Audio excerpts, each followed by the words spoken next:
What I'm going to be working on is some scratch removal on a black Odyssey van.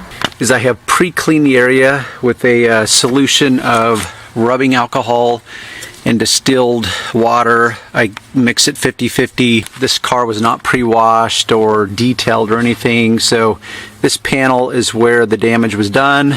I've already taped this off. I will be working up to this character line around the door handle area. And we've got a scratch that extends from here all the way over to here, then kind of stops and goes from here up to here. It goes from here down all the way over here. Then down here we have this big abraded area. Let me see if I can get it, and I'm going to show it in I'm going to pan up and down to try to show you this abraded area. I'll come over here, see if it picks up. I know the reflection is going to get in the way, but there's this big thick area of abrasion from where the other guy's car slid up against this car. Then we have some heavier abrasions right along the edge here, and then we have what is possibly transfer right through here and right through here. So first things first, which is you want to remove the transfer before I proceed. So I'm just going to take some cleaner, and this is where I take my magic eraser and I rub. Sure enough, it is coming off as I suspected. And hopefully this is showing up. You see how now this has dulled the finish? That is in fact what happens when you use a magic eraser. It will abrade the paint. It will dull the finish. I'm okay with that because I know I'm going to have to polish this anyways. But now that transfer is almost 100% gone. I can see a few little spots. Over here there's some more transfer. But the thing with the magic eraser is you control it. And let's say this was a white car and you're a do-it-yourselfer. You're not looking for perfection, you just want to fix the problem. So if this was a light colored vehicle, you could seriously just use the magic eraser and you would never know if this was a light colored vehicle. But because it's black, it's going to show exactly where you abraded the paint. So now I remove the transfer. Okay, I've got my two different buffers.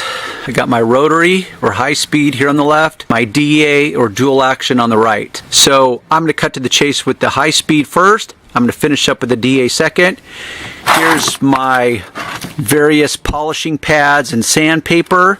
Here's my bucket of various polishes. And so I can truly, between all three, I've got the tools and I've got the products.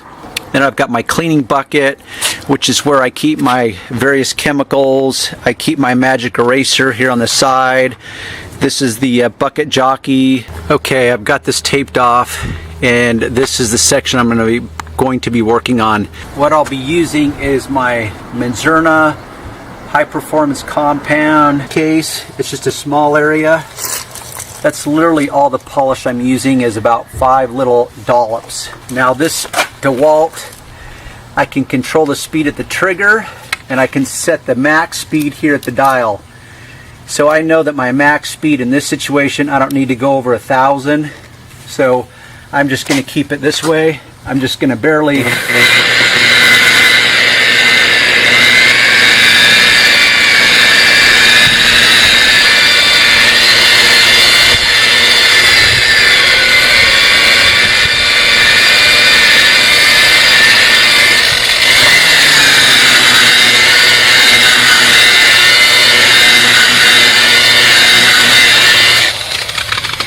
Now I was using barely any pressure.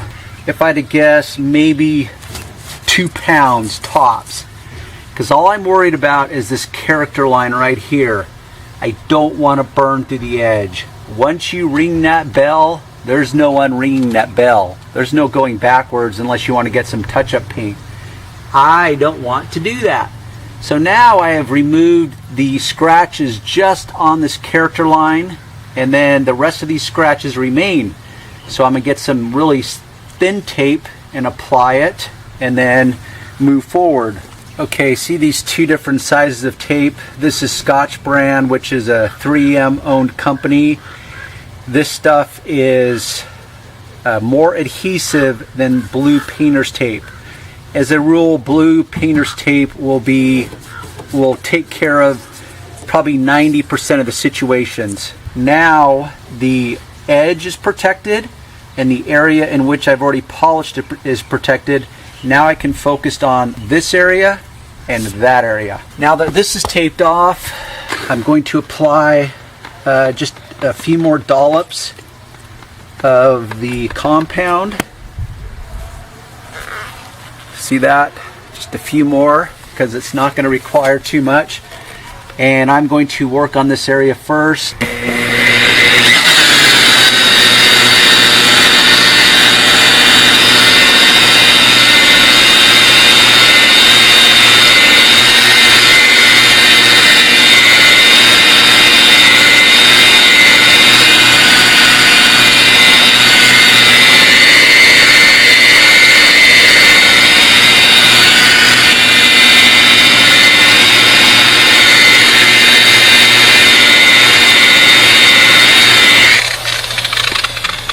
Now you'll notice that I spent more time polishing that because the scratches here are going to be harder to remove because they're on a flat surface.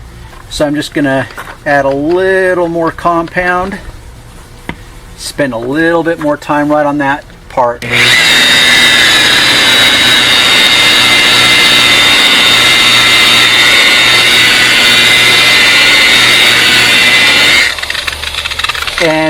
And what I do as a rule is if I go up on an edge, I'm going to flatten it out after I use an edge.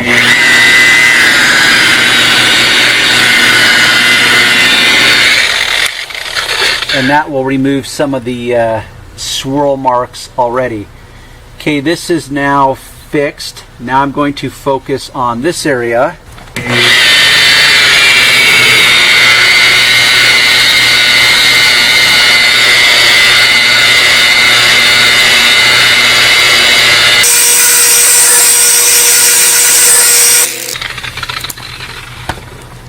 Now if you are polishing long enough with tape in place, you will literally polish an edge to where the tape is because that was protected.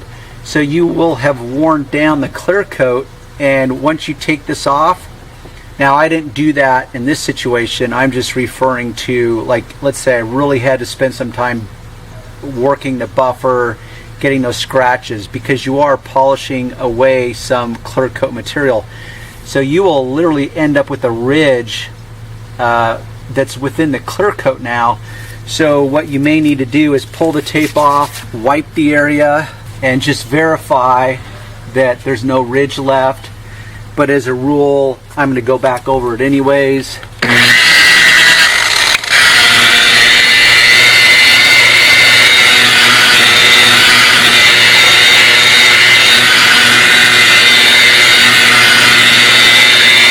There's a little bit of a tape residue right here. Nothing a little of my distilled alcohol solution won't remedy. Now I just, like anything else I say, is you test, you check your results, you verify you're getting the results that you are after, and then you either move forward or you change course. So this is done, looks fabulous. All I have to be concerned with now is removing any swirl marks. So now I'm just going to repeat this through these other steps. I think you've learned enough here.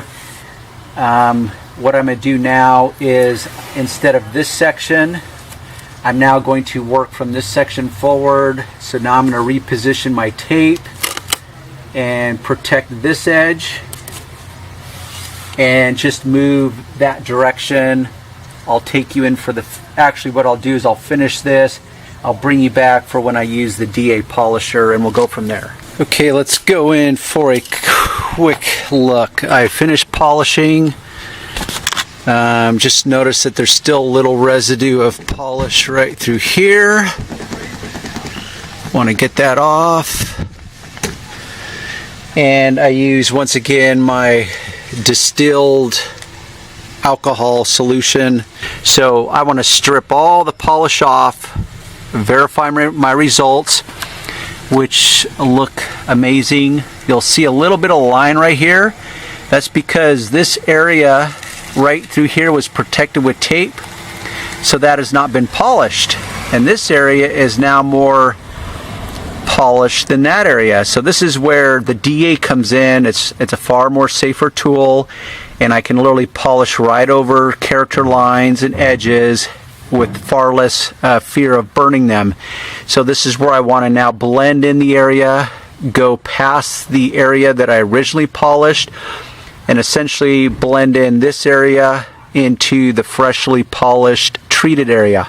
Okay, I've hooked up my Griot's Garage DA random orbital. I've got my foam cutting pad, because what I'm concerned with now is removing the holograms or swirl marks that would be visible if we were in the direct sunlight or if I was holding up a LED light to it. For this application, I'm going to set it at level 4.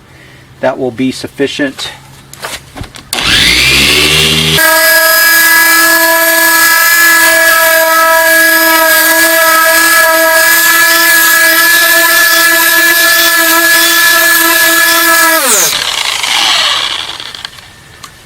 Okay, something you'll notice is that I spent more time in this area. Then when I got to all these vulnerable areas, I sped it up. It's much harder to burn an edge with a DA than with a rotary, but it's still not impossible. Okay, this is incredibly user-friendly.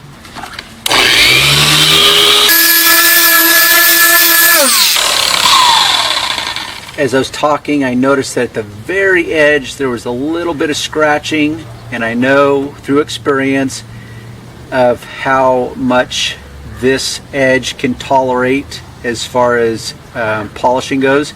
So I just spent a little extra time just trying to take it to the next level of perfection, that's all.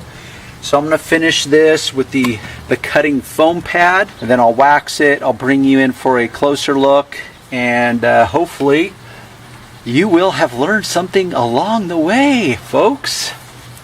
Okay, I finished with the foam cutting pad and the compound.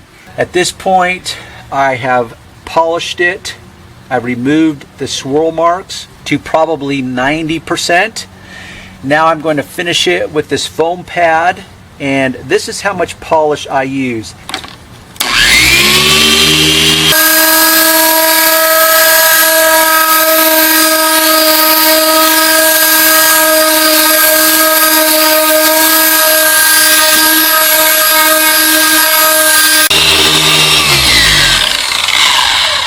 Now this section is done. What I'm going to do is remove this polish. I'm going to finish with some wax. Before I do that though, I got to finish this section over here. I just wanted to show you how much polish I use. Okay, we have completion. We have virtual perfection. Not a single burnt edge or character line anywhere. We have complete and 100% removal of the scratches. If you look at any angle, now if you look at the outline of this palm tree, you'll still see the orange peel effect, but it's highly polished now. But what we've done is polished and retained the texture of the paint, but we removed all the scratches from every angle. Okay, we have completion. So as in conclusion, always check the description box of each video. In this description box, there's going to be various links.